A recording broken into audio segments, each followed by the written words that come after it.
Nós estamos aguardando há 7, 8 meses a vinda da PEC 32 de 2020, do início da reforma administrativa. Estamos aguardando há 3 anos o andamento da PEC 45 da reforma tributária. Estamos aguardando há anos inúmeras outras reformas, privatizações e projetos estruturantes desse país. Mas neste momento, a Câmara dos Deputados, com o apoio de todos os partidos, com exceção do Novo, está votando a urgência da concessão do título de cidadão brasileiro honorário ao Lewis Hamilton da Fórmula 1. Novamente, eu não sei nem o que falar do que eu estou sentindo nesse momento aqui, disso está sendo tratado como urgência. Não sei se eu rio ou se eu choro. Quem é esse cara que votou contra a concessão do título de cidadão brasileiro pro Lewis Hamilton? Que absurdo! Esse cara é um estraga-prazeres. O que você tem contra o Lewis Hamilton? Tenho nada contra o Lewis Hamilton, Mara. Agora, se a gente começar a colocar como prioridade aqui no plenário da Câmara dos Deputados título cidadão honorário para todo estrangeiro que gosta do Brasil, a gente só faz isso, né? Porque depois vai ser a Beyoncé, vai ser o Ashton Kutcher, vai ser o Tom Brady. É a pauta do ano que vem. O pior, eu fico até com medo de dar ideia para os deputados e daqui a pouco eles proporem isso também, mas não dá, né? Pra gente com tanto comum, problema aqui. Votações assim, desse tipo que te deu. Porque o que eu achei interessante nesse vídeo, 2 coisas me chamaram a atenção. Primeiro, você estava realmente chocado com aquilo. E que você fala, não sei se eu rio ou se eu choro. Eu tava chorando, eu tava aos prantos ali. E segundo, é que nas redes ficou todo mundo quieto. Isso viralizou entre os amigos do WhatsApp. Foi um pouco circulando. Mas nas redes ficou todo mundo meio quieto. Acho que porque todos os partidos da direita e da esquerda votaram. Acho que essa é um pouco a postura de boa parte dos partidos. Quando são matérias menos relevantes, tem essa cultura de deixar passar. Não, isso aqui é importante para alguém e tal, então vamos deixar passar. E tem dias que é o dia inteiro isso. Né? Nesse dia do Lewis Hamilton, se fosse só o do Lewis Hamilton, acho que a minha revolta ia estar um pouco menor. Eu ainda ia estar indignado, mas naquele mesmo dia a gente aprovou mudança de nome de ponte no Paraná, a gente aprovou a urgência para o Dia Nacional do Terço dos Homens, que é uma linha da Igreja Católica, que agora tem um dia nacional. A gente aprovou o mês de junho virar Junho Verde. A gente sabe, obviamente, da importância da preservação do meio ambiente. O que nós questionamos é, mais uma vez, a gente está estabelecendo em lei a obrigatoriedade de uma campanha que pode ser decretada pelo próprio Poder Executivo. E um outro assunto também, presidente, a gente já tem uma infinidade de meses em homenagem a algo. A gente já tem o janeiro branco, fevereiro roxo, fevereiro laranja, março lilás, março azul marinho, abril azul, maio roxo, maio amarelo, junho vermelho, agora é o junho verde, vermelho com verde dá amarelo, então o junho vai virar amarelo também. Julho amarelo, agosto laranja, agosto dourado, setembro amarelo, setembro vermelho, outubro rosa, novembro azul, dezembro vermelho e dezembro laranja. A gente está banalizando a importância dessas campanhas. Se esse é um tema importante para o país, ele deveria ser prioridade. Agora a gente já tem usado todos os meses e todas as cores possíveis. Cada mês é um mês e uma cor nova. Vai acabar as cores e os meses. Quando você terminou seu voto, as pessoas não ficaram meio assim... é mesmo, assim, não caiu a ficha de muita gente? Porque tem muita gente séria. Porque quando o que chama a atenção é isso, é que todo mundo votou, cara. Nesse dia, até o que é raro, que toda semana eu vou contra alguma dessas matérias. Agora, nesse dia, alguns vieram até falar comigo, Thiago, agora eu acho que a gente exagerou, né? Que realmente, assim, a imagem que passa não é boa. Aí uns 2 até falaram no microfone, acho que alguém da esquerda, alguém da base do governo, falando, realmente, tem outros projetos mais importantes, mas já que está aí, vamos a favor. E aí só fica a gente do Novo contra esse tipo de projeto realmente, assim. Não tem nem algo contra... Algumas coisas, infelizmente, precisa de legislação. O pessoal brinca muito que em Câmara de Vereadores a mudança de nome de rua e tudo. As BRs são as ruas aqui federais. Então, um tipo de votação desse tem que acabar passando pelo Congresso. Agora, não precisa ir para o plenário, né? Podia ali ser só na Comissão de Viação e Transportes. Ali resolve isso e tudo. Né? Isso fica mais gritante quando você precisa votar coisas importantes para a economia que está destroçada, enfim. Exato.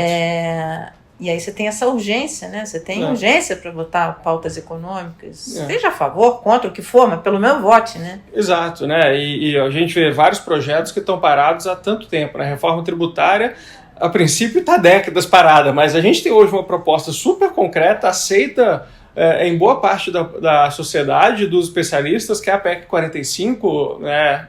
Que está parada, ela foi avocada para o plenário já tem quase 2 anos e não mexeu mais. A PEC da reforma administrativa, a gente aprovou ela quase 1 ano atrás na comissão especial, não mexeu mais. A do fim do foro privilegiado está aí há mais de 1000 dias paradas, né? Então não é que falta coisa importante para votar, mas infelizmente essas pautas vão ficando pelo caminho e aí abre espaço para votar. E quando você vota, você sempre lembra, porque nesse seu voto você lembrou algumas pautas, nos outros votos você também lembra? Quase sempre, né? Esse dia que era tão absurdo que eu falei, não, deixa eu resgatar tudo que está aqui parado há bastante tempo para mostrar para as pessoas, né, o que nós poderíamos estar votando e não estamos. Mas, em geral, infelizmente a frequência é tão grande que aí eu não fico que nem papagaio repetindo toda semana, né? Porque senão seria literalmente toda semana que ia ter que fazer esse discurso. Né, mas nesse eu achei que era mais emblemático, né, e foi engraçado, que é um dos poucos que teve esse nível aí de viralização, né, talvez pelo Lewis Hamilton ser famoso, ou pela indignação mesmo, né, agora a situação do país está, obviamente, já está vindo ruim há bastante tempo, mas acho que alguns dados que ficaram públicos nos últimos tempos, né, o número de pessoas que passam fome, né, as questões econômicas, a inflação e tudo, acho que está gerando na população brasileira uma necessidade, uma vontade de resposta do poder público, enquanto a gente deveria estar respondendo essas coisas, a gente fica votando título de cidadão honorário. Essa é a sua primeira legislatura. Exato. O que você achou de trabalhar na Câmara dos Deputados? Como é que é esse trabalho? Você chegou aqui, escolheu o seu gabinete, como é que é isso? Eu brinco que o segredo da felicidade é você não ter expectativa, né? Eu sabia, quando eu decidi me candidatar, o fato de eu querer ir para a eleição era justamente porque eu via que as coisas na política brasileira não estavam indo bem e a gente precisava fazer alguma coisa. Né? Se eu tivesse satisfeito com o nível do Congresso, eu não teria me candidatado, eu ia ter tocado minha vida como fazia até então. Né? Então eu não tinha muita expectativa de que ia ser um ambiente super produtivo, super eficiente, isso eu já sabia que não ia ser, mas algumas coisas realmente surpreendem, né? A escolha aqui do gabinete, você chega aqui, tudo bem, onde eu vou trabalhar? Ah não, primeiro tem uma ordem de precedência, quem primeiro escolhe o gabinete são os ex-presidentes da Câmara, aí eles podem escolher o que eles quiserem. Depois, é uma regra também muito absurda, que é quem é filho ou cônjuge de ex-deputado, como se o mandato fosse algo hereditário. Não, meu pai... Fizesse parte do espólio, né? Exato, então esse gabinete aqui é da minha família, então meu pai saiu, agora eu tenho que ocupar esse gabinete dele. Poxa, você não está aqui representando sua família, você está representando a população que votou em você, tanto faz se seu pai ocupou o gabinete A ou B, né? Aí tem uma série de categorias lá que eles vão priorizando e depois tem os outros, eu estou nos outros, né? Que eu não sou nada... Você é um cara de sorte, porque o seu gabinete tem uma visão aqui linda, a gente está aqui... Vendo ali é o Ministério da Justiça. Exato. Aqui está o Congresso, a Câmara e o Senado. Mais ali para lá um pouquinho o Palácio do Planalto. Palácio do Planalto, pois você está de olho ali no presidente. Sorte ainda. É engraçado que eles fazem uma loteria mesmo, como se fosse sorteio da Mega Sena, assim, ela bota os números lá num globo, aí vai tirando um por um. Aí o deputado Thiago Mitrô, gabinete 544. Olha, e ganhou uma vista super bonita. Com vista ou sem vista? É com vista, pô, ótimo. Que mais que você achou assim? O que te surpreendeu positivamente e o que era pior do que você imaginava? Eu acho que um pouco a impressão que a gente tem quando está fora, quando a gente vê todos esses escândalos de corrupção que tem na política brasileira há tanto tempo e que acho que a repercussão aumentou na última década, né? A gente vê ali momentos onde eu, pelo menos, conheci o perfil da Câmara dos Deputados na votação do impeachment da Dilma. Que foi bem emblemático, independente das pessoas terem sido contra ou a favor, o Brasil parou para assistir aquilo. Minha família, pelo meu neto Pedro, minha mãe nega Lucimar, pelos fundamentos do cristianismo, por Deus, por minha família, por todos os corretores de seguros do Brasil e pela paz de Jerusalém. E quem vota assim, coloca a mão pra cima! Coloca a mão pra cima! eu voto sim. Feliz aniversário, Ana, minha neta! E aí todo mundo votando, pela minha família, gostaria de mandar um abraço para fulano de não sei onde. Gente, tá no meio da votação do impeachment, você vai mandar um abraço? Esse é um ponto importante. Explicar o seu voto é tão importante quanto o voto, né? Exatamente. E as pessoas se preocupam muito pouco, assim. Você vai ver, quando você acompanha a sessão do plenário, né, na maior parte das votações, o pessoal nem explica o voto, só fala, não, aqui a oposição é sim, a situação é não e tudo, e fica por isso mesmo, né? Hoje eu estou como líder do Novo, mas os anteriores também faziam a mesma coisa, né? Sempre buscar explicar, não, nós somos contra por conta disso, essa matéria vai ter essas implicações, por isso a gente acha que não é adequado, somos a favor, aqui nós estamos mudando a legislação a respeito disso. Aquele momento que eu conheci boa parte dos congressistas, né, me deu uma impressão muito ruim de como seriam os deputados e tudo, e somado com a questão de corrupção, era quase como se eu tivesse medo de assim, vão me oferecer propina no corredor, né? O que acontece naquela Câmara? E você chega aqui, você vê, tem gente corrupta? Tem. Né? Uma vez por ano, alguém vai preso, né? Pega um filme recebendo dinheiro não sei onde e tudo, tem esses casos mais explícitos. Mas a maior parte, eu acho que acaba fazendo com que a política brasileira se perpetue do jeito que está, porque eles estão conformados da política ser assim. Ser assim como? Né? A maior parte dos deputados, eu acho que eles não são nem mal intencionados, eu acho que eles nem racionalizam o que acontece aqui dentro, que é o Congresso ser voltado praticamente para a perpetuação daqueles que estão aqui.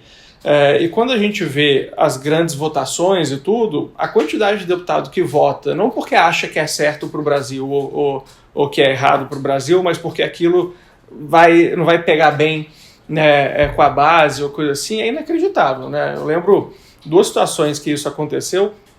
A primeira, já votamos outras vezes aqui, mas lá em 2019 ainda a gente votou a história da cobrança de bagagem em avião, né? Como se esse fosse o grande problema do Brasil, assim, as pessoas estão pagando fome porque estão passando fome porque a companhia aérea cobra despacho de bagagem, né? E isso virou um celeuma. Eu tinha a oportunidade de morar fora e tudo, eu sempre estava acostumado a viajar com aquelas low costs, né? Que tem a cobrança de marcação de assento, tem a cobrança de despachar bagagem, tem a cobrança do snack no avião, tudo, porque o preço é muito baixo, e aí você vai pagando os adicionais só quem usa, né? Então a lógica é liberar aqui, não ter legislação dizendo o que a companhia aérea pode pagar ou não. E aí entrou isso em votação a primeira vez lá em 2019, e a gente buscando explicar para os outros deputados, olha, veja bem, isso aqui, se aprovar isso vai ser ruim, não vai entrar low cost no Brasil, as passagens vão estar sempre caras e tal.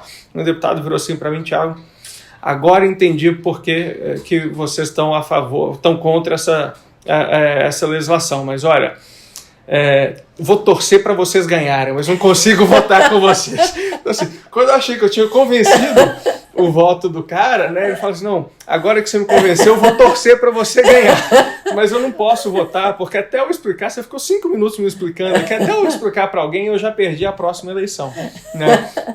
E uma outra mais recente, que foi na história do piso salarial da enfermagem, que o Senado aprovou ali no ritmo alucinante, né? Entrou num dia, votou no outro e tudo, a unanimidade, veio aqui para a Câmara, a categoria toda mobilizada, fez uma pressão danada, ainda ficou uns 4 meses tramitando aqui, o setor de saúde todo desesperado, né? O que eu ouvi aqui de dirigente de hospital, prefeito, secretário de saúde, tudo, falando, Tiago, se esse negócio aprovar, eu vou ter que colocar metade da minha folha de pagamento na rua, eu não tenho a menor condição de pagar isso, se o pessoal está querendo aumento, vai ficar desempregado, a gente tem que barrar isso. A gente conversou com todos os líderes partidários e tal, teve reunião de líderes, todo mundo consciente de que isso era uma bomba atômica para o setor e vai prejudicar a categoria que está reivindicando o piso. Quando teve votação, foi 490 a 10. Né? E eu fui lá defender a nossa posição contra o estabelecimento desse piso, por todas essas consequências, e quando eu estava indo defender, o presidente me chamou agora para defender, orientar contra o deputado Thiago Mitrô. Vieram alguns deputados assim, olha, parabéns pela coragem. No caminho parecia que eu estava indo assim, para o sacrifício, sabe? Porque estava a galeria lotado ali, né, do pessoal da enfermagem, e uns me dando tapinha nas costas, queria poder votar com você e tudo. Mas você pode, você pode votar. É só você ir lá, né? Tem um painel, você digita, vota contra. Mas por isso que eu acho que é importante. Eu Se eu fosse parlamentar, eu também ia votar a favor do piso, Thiago. Porque, cara, no meio de uma pandemia, esses caras foram importantes pra caramba. E até me surpreendeu que não tivessem piso até agora. Agora, o que eu acho... eu ia votar contra você, tá? Só pra ficar claro. Tudo tá? bem, acho que tendo uma justificativa, né? Eu discordo da justificativa, mas o meu ponto é que boa parte aqui não vota porque entende que o voto vai ser bom ou ruim, é por medo da repercussão eleitoral que aquilo vai ter. Então, isso que eu acho importante, porque se você não discute, inclusive com a categoria e tal, e coloca isso numa discussão, vira só uma briga de lobby e uma coisa meio populista, né? Quer dizer, exato. E aí, independentemente do que for, enfim, mas eu acho que tem que ter uma discussão. Eu sei que você está atrasado, a gente atrasou aqui uma coisa, então eu não vou pedir aqui para o deputado tentar me convencer do voto contrário, porque eu já fui votado, mas eu ia votar contra você. Você tem que me convencer do contrário. Mas eu acho importante ter esse debate. E o que te surpreendeu favoravelmente, você chegou a falar? Não, assim, então, acho que é isso, né? A maior parte dos deputados aqui, não é? Às vezes a população acha, não, só tem corrupto, é isso, aquilo, então tem sacanagem, tem. Eu, felizmente, nunca nunca estive numa situação que eu tivesse desconforto ético com aquilo, né? Mas eu acho que uma parte razoável, maior até do que normalmente a população acha, é bem intencionada, mas está vivendo naquela que eu chamo a trilha da formiguinha, assim, sabe? Que você nem sabe para onde a formiga da frente está indo, mas você está vendo só a bundinha dela ali, você segue. Né? E as pessoas não racionalizam que a perpetuação desse sistema político é o que faz o Brasil ser como está hoje. Assim. Então, eu acho que encontrei, em partir dos diversos aspectos, mais gente bem intencionada do que eu imaginava, mas que por uma série de motivos está preso, seja porque quer muito continuar aqui ou porque não percebe tudo, nessa mentalidade predominante da política brasileira que impede a gente de mudar as coisas de verdade. A votação do Lewis Hamilton é um caso claro disso, clássico. Né? Exato. Você falou, todo mundo votou. E nesse todo mundo tem gente boa, gente que trabalha, gente que faz o dever de casa, que está ali, bem intencionado, mas vai deixando passar, e nessa de deixar passar... deixa passar o Lewis Hamilton, tudo bem, né? Não gerou nenhum grande estresse para o Brasil, mas aí deixa passar o orçamento secreto, aí deixa passar as emendas de relator, aí deixa passar o aumento do fundão eleitoral, aí vai deixando passar essas coisas todas, né? E quando você vê, hoje a política brasileira está isso, refém de quem domina as votações aqui no Congresso, dos atuais parlamentares que têm, né, um canhão de orçamento disponível para eles fazerem o que quiser. E a população, lá no fundo, não está escolhendo, né? Porque já escolheram para ela quem vão ser os cavalos vencedores, já escolheram para ela quem vão ser os nomes que elas vão ter acesso à informação, né? Uma vez que você coloca nas mãos de quem está aqui dominando o poder todo o controle do sistema eleitoral, né? Então, infelizmente, são essas as consequências de você simplesmente não se importar com o que está sendo votado. Bem, para a gente encerrar, Você disse que não vai ser candidato. Foi sua primeira legislatura e você não vai se candidatar à reeleição. Exato, né? Isso é curioso, assim, né? Eu nunca entrei para fazer carreira na política, então a reeleição nunca foi algo que para mim já estava decidido, né? E as pessoas têm um pouco essa expectativa de que quem está aqui já continue e tudo. Então, para mim, a decisão tomada desde que eu cheguei aqui era que esse ia ser o meu mandato, né? E vou cumprir ele até o fim, mas a decisão de continuar ou não nunca foi algo óbvio para mim. E eu tomei a decisão de não ir para a reeleição por alguns motivos, né? Primeiro, eu estando aqui 4 anos, né, eu conheci de perto qual que é o perfil que eu acho que requer o trabalho legislativo. E eu acho que esse perfil não é o meu.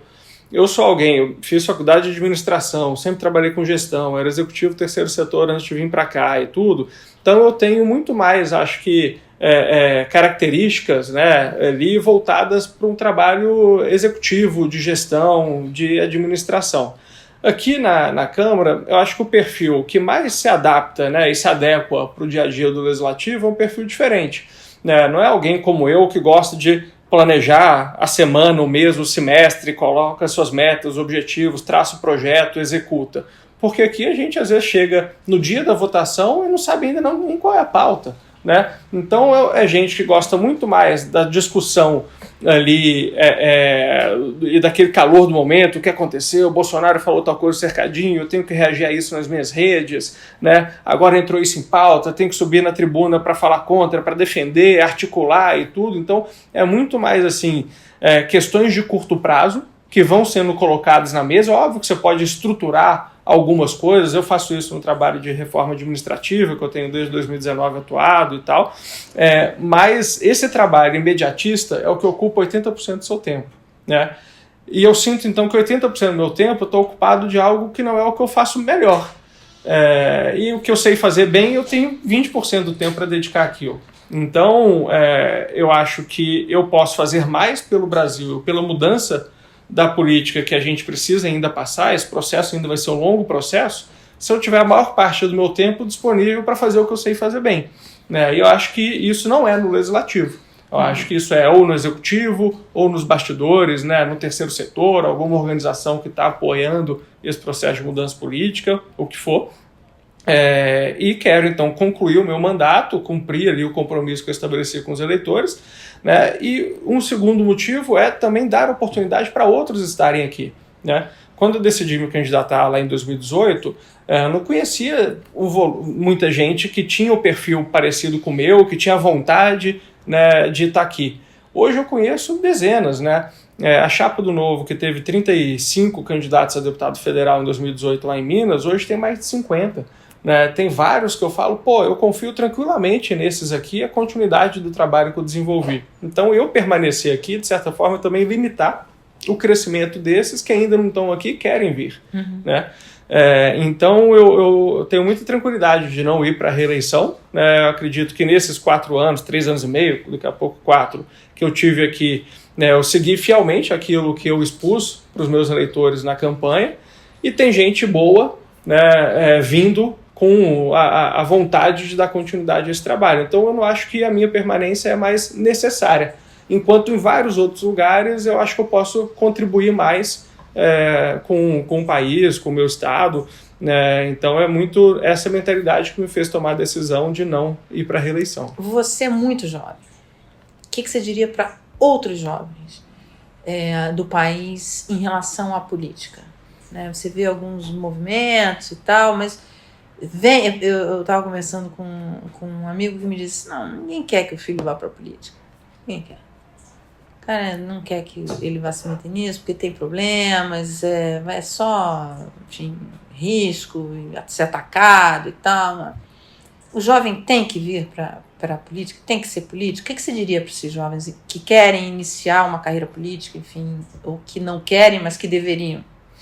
Mas acho que o primeiro ponto independente de qual for a sua forma de participação, é muito importante você participar do debate político no Brasil. Né? Eu sou alguém que, até eu ter decidido me candidatar, eu não tinha nenhum envolvimento. Né? Eu mal tinha votado na minha vida, porque eu sou de BH, meu título sempre ficou lá, mas eu fui fazer faculdade de Curitiba, depois fui trabalhar em São Paulo, e voltar para BH para votar era algo que eu achava que nem não vale o esforço. Né? Agora vale, agora você vê que vale. Agora eu vejo que vale, faz uma diferença danada. E eu demorei 30 anos da minha vida para ter essa consciência. Eu acho que eu quis compensar e falei, não, eu nunca me envolvi com política, agora eu vou lá cair de cabeça, vou pagar aí a dívida que eu tenho. Né? Então, acho que digo para o jovem, primeiro, não acumule essa dívida. Né? Porque, querendo ou não, a única possibilidade que a gente tem de mudança desse país é pela política, não existe outra. Né? Eu trabalhava muito com jovens empreendedores, cientistas e coisas assim. O que quer que você faça, que você queira fazer, o seu crescimento da sua organização, da sua empresa, o seu bem-estar vai ser prejudicado pela política. Não estou nem aí para política, vou só construir um negócio e tal. Legal, se construir um patrimônio bacana, aí de repente o Estado vai lá e toma boa parte do seu patrimônio sem dar nada em troca, você é obrigado a sair do país, né? Ou não oferece segurança adequada para a sua família, né? Ou não oferece educação adequada para os seus filhos e tudo. Então você vai ser prejudicado, independente de classe social, independente de onde você mora, independente da sua ocupação, você vai ser prejudicado pelas más decisões políticas e pelo rumo ruim que o Brasil está indo, né, e tem ido ao longo de tantas décadas. Então, você tem que fazer parte da solução. não precisa ser se candidatando. Acho que, como eu mesmo falei, tem perfis e tudo, mas aquela história de que os políticos são todos iguais, não tem ninguém que dá para confiar e tudo é mentira, né? Eu, desde que comecei a olhar para isso ali em 2018, 2020, agora 2022, eu consigo dizer para cidadãos de vários estados políticos que dá para confiar, né? Você pode às vezes não concordar, mas é o cara sério com tudo. Ninguém vai concordar com tudo, mas é uma pessoa séria, é uma pessoa que não vai fazer sacanagem, que não vai estar envolvido ali em esquema e o que quer que seja. Você tem pessoas sérias em diferentes espectros políticos e em diferentes localidades do país que vale a pena. Caso você não vá se envolver diretamente, vale no mínimo você ser um voluntário nessa campanha, você ser um multiplicador do nome dessa pessoa, você ser um doador para a campanha dessa pessoa, né? Então tem muita coisa que vale a pena você fazer e essas pessoas precisam de gente como você. Quando eu decidi me candidatar, ninguém me conhecia, não era uma pessoa pública. Como é que eu faço para sair de 0 votos, ou sei lá, de 5 votos, né, da minha família, Sua pelo mãe, menos, pai. mãe, pai, minhas irmãs, para mais de 70 mil votos, né? Então isso não é óbvio e precisa de cada pessoa que acha que o Brasil precisa ter a sua política diferente, eu acho que é uma boa parte da população, que se engaje naquilo que cabe, naquilo que dá. Né? E o que dá para fazer é muito mais do que as pessoas vêm fazendo ao longo dos últimos anos, isso eu não tenho dúvida, né? Então isso Ou seja, o eleitor tem importante. sua parcela de culpa no cartório. Totalmente, né? Quando eu era só um eleitor, não era um candidato também, eu tenho uma parcela de culpa enorme aí por nunca ter dado a devida importância, né, à eleição e ao voto, né? E eu sei que eu não sou o único, infelizmente, né? Tem muitas pessoas que estão assim. E acho que, ainda que a política brasileira esteja muito conturbada, dando uma certa desesperança na gente e tudo, você vê ali alguns oásis que precisam ser bem regados ali, precisam ser bem administrados para que eles possam ir crescendo e não sejam mais só ali, né, uma gota no oceano, para que ao longo do tempo, e vai levar tempo, acho que isso é uma coisa importante também, a gente não pode achar que a mudança vai ser de uma hora para outra, é um processo longo, né? Mas tem onde ter esperança e eu vejo isso de novo em gente de vários espectros políticos, de vários lugares do país, mostrando que dá para fazer as coisas diferentes se tiverem, obviamente, o apoio da população. Minha última pergunta, prometo que é a última. Você é uma pessoa ligada à educação. Você trabalhava nisso no terceiro setor, enfim, você trabalhou isso. E aqui no Congresso, você se envolveu. Qual é o tamanho da bancada? A gente tem bancada da bala, bancada evangélica, bancada do ruralista. Qual é o tamanho da bancada da educação? Olha, eu diria que o grupo de deputados que, independente do espectro ideológico, né, tem educação como uma das suas 2 ou no máximo 3 prioridades, é um grupo bastante reduzido. Eu colocaria ali talvez uns 30, 40 no máximo. E uma parte razoável desses, não tem um problema de ser essa atuação política desses deputados, mas acho que é desproporcional nesses 40 aqueles que representam um viés mais corporativista, né? Então acaba que o debate educacional no Brasil não é o debate de como as nossas crianças vão aprender mais, como que a gente vai reduzir a evasão no ensino médio, como que a gente vai estruturar a sustentabilidade financeira das nossas universidades e tudo. O debate educacional, muito ajudado, né, por esse governo que não colocou um debate educacional decente em pauta em 4 anos, o debate educacional é um debate pobre em relação a soluções para o futuro do Brasil e melhoria da qualidade da nossa educação. Um debate que acaba sendo ali, adquirindo um viés, na maior parte das vezes, mais corporativista, e que as corporações, os sindicatos têm todo o direito de se fazerem representados aqui e quererem as suas pautas, mas essas não são as pautas que vão mudar a realidade dos alunos brasileiros, né? Então, já é um grupo muito reduzido, de 30 a 40, ali menos de 10% do Congresso, para um problema tão grande como esse, e ainda o debate não é feito, tanto por omissão do governo, quanto por uma falta de parlamentares que querem debater o tema em profundidade e com técnica, que estão dispostos aqui a fazer isso. Mas, olhando pelo lado bom, eu acho que na legislatura anterior era ainda menor, né? Então a gente está evoluindo, né? Tem hoje um núcleo ali menor de deputados que tem oferecido soluções para os problemas da educação brasileira, concorde ou não, mas que estão trabalhando nisso. E acho que para uma próxima legislatura a gente vai conseguir avançar um pouco mais. Se é na velocidade que o Brasil precisa, talvez não. A gente deveria fazer que as coisas fossem muito mais rápidas, mas ao menos algum avanço acho que a gente vai ter. Então, fica a dica, hein? Se você ainda não escolheu o seu candidato, olha aquele que tem a educação na pauta, né? Exato. Que está preocupado ali com a educação e que vai cuidar desse tema, tentar aumentar essa bancada da educação é um bom motivo para você escolher o seu candidato. Muito obrigada, viu, Thiago? Sucesso aí nos seus novos caminhos. Quem quiser te encontrar onde? Nas redes? Nas redes sociais, né? É fácil achar, o nome é mais diferente, então é muito difícil. Thiago sem H, Mitro, que escreve tá aqui, Mitraldi. Vocês devem colocar aqui no Instagram, Twitter, Facebook.